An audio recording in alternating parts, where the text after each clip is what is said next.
This video was supposed to be about the silver car, but the other day when I was changing the oil on the green car, I noticed a little issue. That accessory belt has had it. So today, I'm going to show you how to replace the accessory belt on a Mazda 2.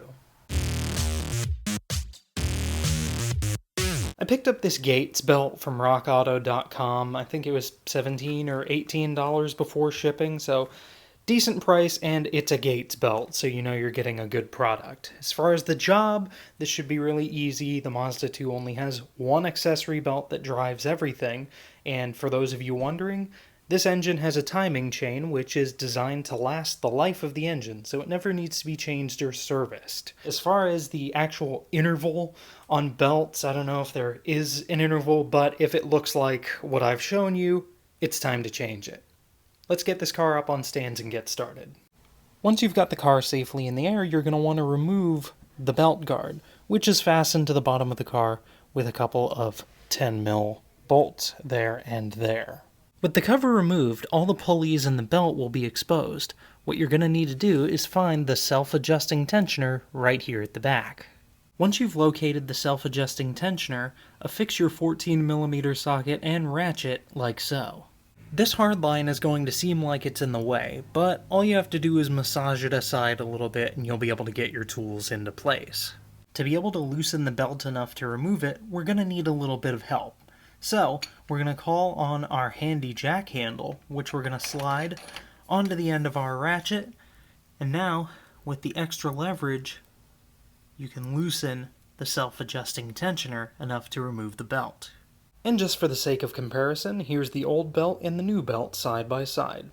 Let's get this bad boy installed and the car buttoned up. Just keep in mind that because you leave your tools attached to the pulley of the tensioner, you're going to have to massage that hard line out of the way that I mentioned earlier so that you can completely remove the old belt and get the new belt started.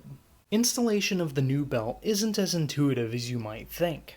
So it's a good idea to snap a picture of the old one while it's still installed, so you can have a good point of reference when installing the new one.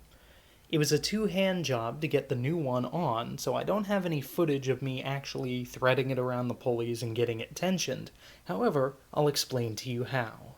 I started at the tensioner, ran the belt underneath the idler, around the alternator and the air conditioning, threaded it all in around the water pump pulley, and then all that was left was the big old crank pulley down at the bottom.